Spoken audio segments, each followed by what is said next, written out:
Hello, everybody. Welcome back to the Nibiru channel. It is November 25th, 2016, and the North and South Pole are now melting at a rapid pace, more than its usual.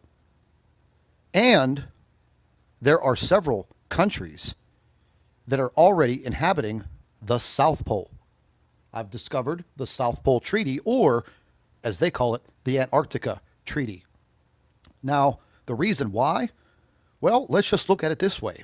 There's a very large landmass under the South Pole, meaning when all of that ice melts, there will be an entire country or multiple countries. Now, the same does not apply for the North Pole, and you will clearly see that later on in this video. They are already inhabiting the South Pole, and new life is now forming on the South Pole region. Watch this video based on the South Pole first, then you will see the video pertaining to the North Pole.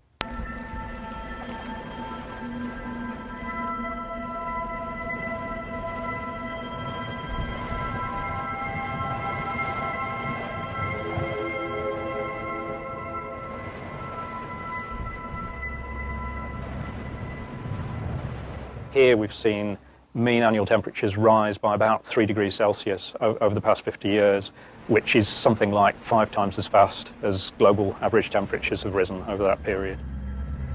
As a result, huge chunks of ice are breaking off the continent. In March 2008, the Wilkins ice shelf, about the size of Connecticut, broke away from the mainland. And while melting icebergs do not increase the world's sea level, land ice, such as Pine Island Glacier, does. The current amount of water being input into the ocean from Pine Island Glacier alone, it's contributing a net 46 gigatons of water to the sea every year. If this one glacier were to melt completely, it alone would add 1.5 meters, or nearly 5 feet, to the world's sea level. And while this represents a significant threat to mankind, the flora and fauna of Antarctica are experiencing a genesis. With these plants, I mean, they may have been carried in by wind and that sort of thing for hundreds of years, but with warmer temperatures, you get the melting of the snow, and thus exposing rock, soil, allowing these seeds or spores to establish themselves and grow in areas where they would never have been before. Global warming may very well be giving rise to new life here in the world's largest desert, but at what cost to the rest of the world? Well, that was very interesting. Now, let's take a look at the North Pole. Like I was saying in the beginning of the video, if the North Pole melts completely, well, there's no land mass under the North Pole. It is basically an ocean. So you need land for life. It's been the warmest year on record, a NASA scientist has said, and ice in the Arctic Sea is expected to bear the brunt of it. The Arctic is one of the most visible signs of a changing planet, warming twice as fast as anywhere else in the world. Over the past 3 decades, the amount of sea ice there has dramatically declined. This year, Walt Meyer says, we're on track to see the least of it. Without ice, the Arctic loses its cooling mechanism. The implications are both widespread and devastating. And basically, it's like we're opening up the refrigerator door, so the Arctic's cooling mechanism is becoming less and less efficient as we lose the sea ice. And the Arctic is connected to the rest of the climate system. The Arctic is not like Las Vegas. What happens in the Arctic doesn't stay in the Arctic. And so as we are warming the Arctic, we're changing the balance between the cold Arctic and the lower latitudes.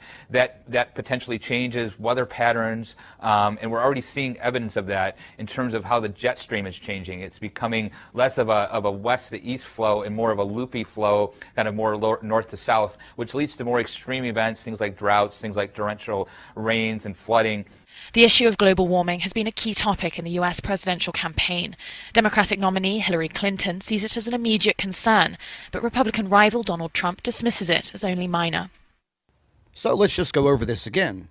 I believe the elite have known for a very long time what is about to happen. So therefore, they know that there is a very large landmass under the South Pole, and it will melt rapidly and has been heating up internally for quite some time. There is no landmass in the North Pole. So basically, that will turn to an ocean like it used to be, and we will have increased ocean levels.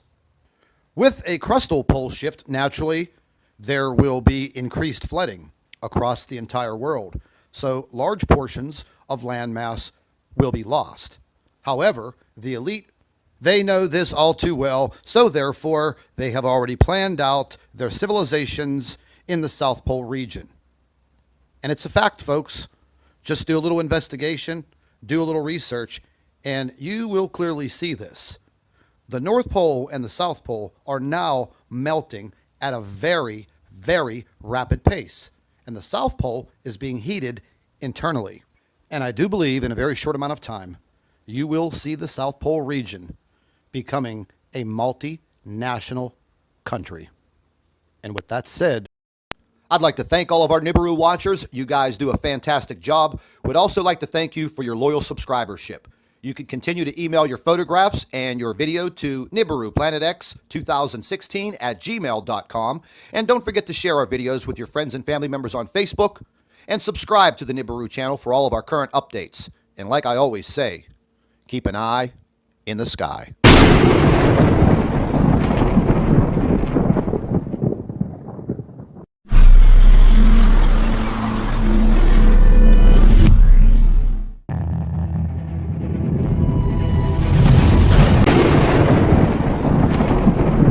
Hello, everybody. Welcome back to the Nibiru channel. It is November 25th, 2016, and the North and South Pole are now melting at a rapid pace, more than it's usual.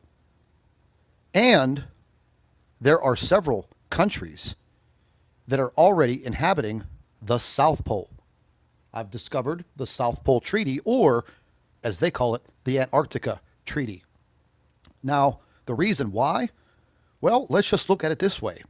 There's a very large landmass under the South Pole, meaning when all of that ice melts, there will be an entire country or multiple countries